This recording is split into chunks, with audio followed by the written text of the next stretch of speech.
I want to talk about being fierce in this video. Given for all of us, and I do believe it's all of us, there are people and things in this world that we find frightening and are intimidating, and that can cause us to shrink and become timid.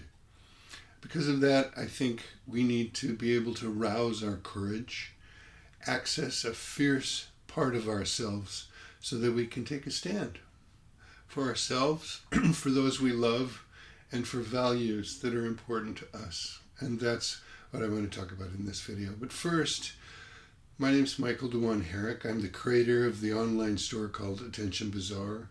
You'll find a description and a link to the store below. Come and check it out. You'll find products there with slogans on them that support personal development, and perhaps you'll find one that will be just right for you. In fact, there's one on Be Fierce, and that's why I'm doing this video. Okay, let's get right into the topic. Let me start by clarifying what I don't mean by being fierce. I don't mean to be mean. I don't mean to encourage anyone to be an asshole and hurt people.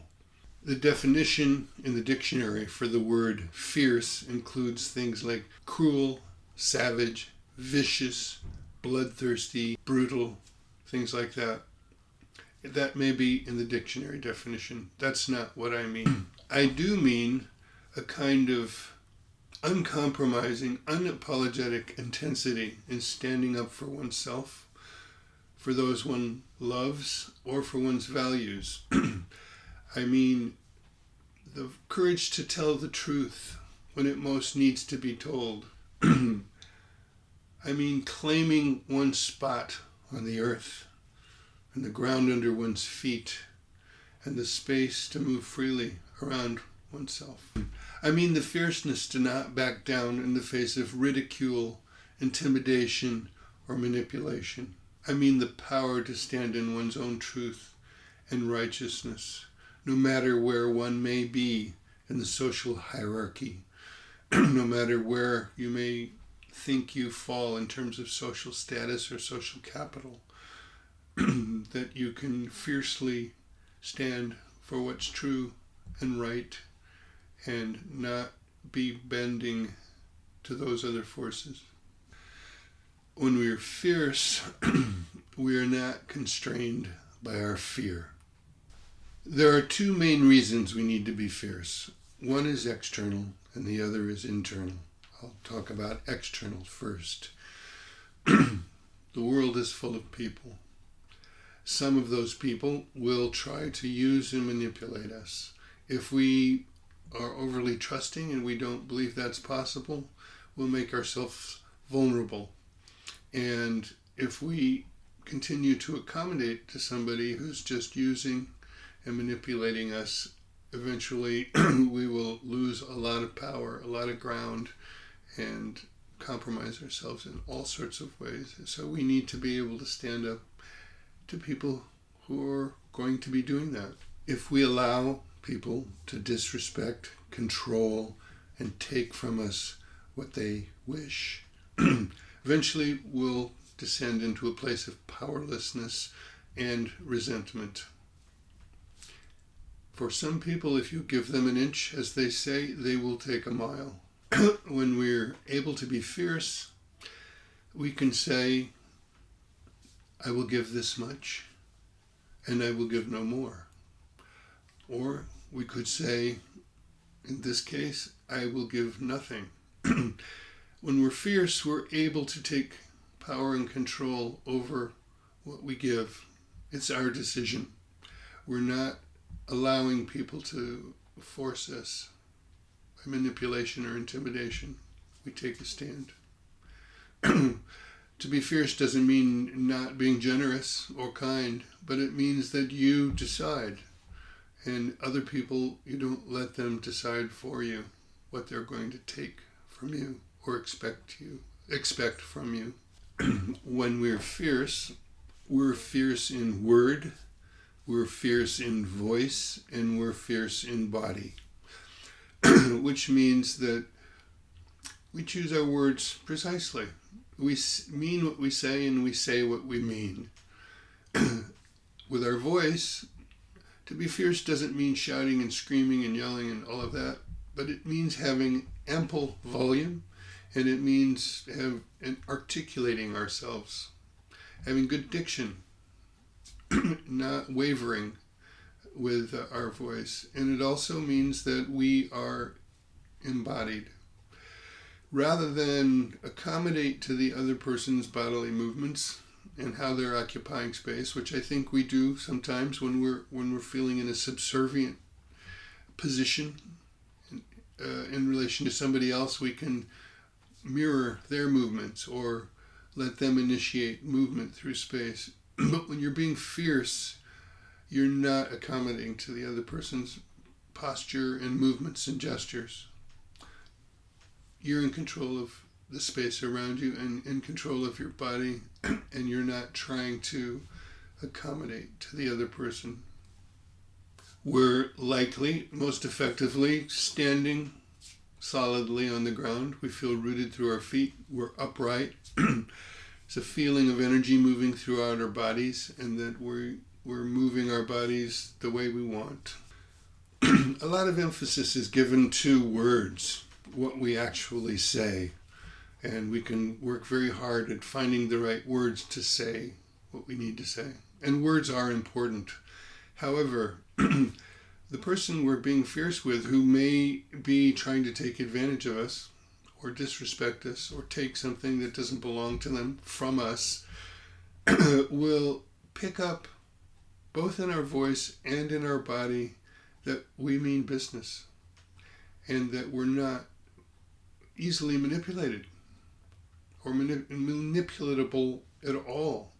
And sometimes fewer words are needed if we're able to embody that energy. This may be subtle, but I think we know it and can discern it, and I'm going to say it. I don't mean intimidate people. You're not trying to intimidate people. You're simply standing up for yourself and not backing down. This doesn't mean you're trying to scare anybody or take anything from them that doesn't belong to you or manipulate them. You're just saying you can't get away with that with me. I want to acknowledge, although I'm not able to get into it in this video, that some of the things that we may need to be fierce about in life could entail physical threats. And for that, that's a whole other ball of wax. I know that I have several clients who have signed up for martial arts, even boxing, to learn the art of self-defense. And while it may be very rare that actually needs to be used, it can be a good thing to do because it will get that feeling and make that familiar, that sense in the body that you don't have to lie down and be run over, that you can take a stand somehow. And while it's a physical discipline, it has a psychological impact. I think it can enhance a feeling of confidence and personal integrity. And the second reason we need to be fierce is internal. It's dealing with our own inner critic, the voices in our own head that berate us and push us down and intimidate us into inactivity. We need to be able to stand up and be fierce about those inner voices. And those inner voices may be hypercritical. That's one thing to deal with. The other thing that they can be is they can tell us to seek pleasure and comfort and to avoid discipline and to avoid difficult tasks and avoid anything that's going to cause us to feel uncomfortable. And we need to be fierce about that as well. Fierce with ourselves. Not mean, not expecting more of ourselves than we're capable of, but not allowing ourselves to sell ourselves short.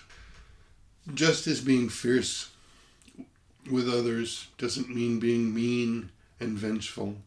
Being fierce with ourselves doesn't mean tearing ourselves down and being aggressive with ourselves and causing shame. It is about not neglecting our goals, not neglecting our values, not giving ourselves excuses for not doing what we know we need to do, to not give ourselves an out when something is simply uncomfortable. It's about being fierce with ourselves and demanding from ourselves the best from ourselves. Fierceness with ourselves is not impressed by complaints about our circumstances or that something's too hard or uncomfortable. It's like the Nike slogan. I think they got something right there. It's just do it. It's true we all have limits. We all have limits, and it's good to know what those limits are and not let this fierceness that I'm encouraging mean that you push yourself beyond the point that you're capable of. But you probably know, I think it's true for most of us, that there's a gap between what we can do and where our limit is and where we actually stop. There's a gap. We stop before we get to that edge of what we can't do. Being fierce, I would say, is about getting us to that edge. It's not to push us into some major problem because we've overextended ourselves, but it's to get us to our edge and then just a little bit past. And the thing we'll find is that if we can do that, that edge begins to move. It moves a little bit further. If we stay way shy of it, it'll actually get less and less. So yeah, our limits are not a fixed point. And we push them by coming up against them and pushing a little bit. And fierceness with ourselves is what gets us there.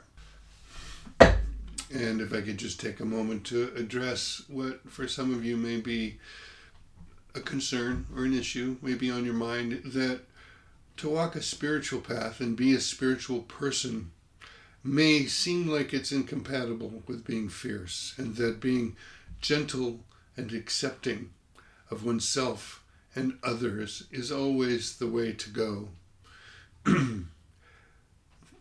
There is a great place for acceptance and gentleness, and we need that in our lives.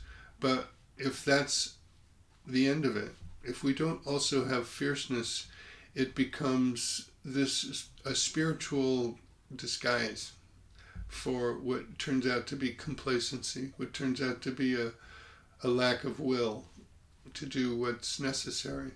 So, yes, a nod to the place for gentleness and acceptance. But let's call it out when it's not serving us or the world or others, when what is really needed is some fierceness. Also, in the domain of spirituality and religion, I'd like to say that what I'm saying about fierceness is, while it's not an encouragement to be mean, it's also not an encouragement to push one's values and religion or spiritual beliefs down anybody else's throat because we feel righteous about it and think everybody else should hold the same value. I just want to be clear about that, because there has been a whole lot of chaos and unnecessary suffering caused in the world over many, many centuries of time from religious people who are being fierce about their religion. In your own life, to live by your own values, yes, but not to be fierce in forcing them on others. If you've liked this video, give it a like, subscribe to my channel, and if you know anybody else who needs a little encouragement to be fierce, rouse their courage and take a stand in some situation, and you think this video might provide them some inspiration, please send it on and let them know about it. As usual, I will write a little synopsis of this and put it in a PDF file with a link below. Thanks for joining me. And if you've come this far, thanks for staying to the end. And be fierce. Know where you stand.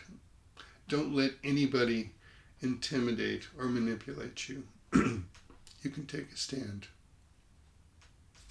Enough for now. See you next time. Bye-bye.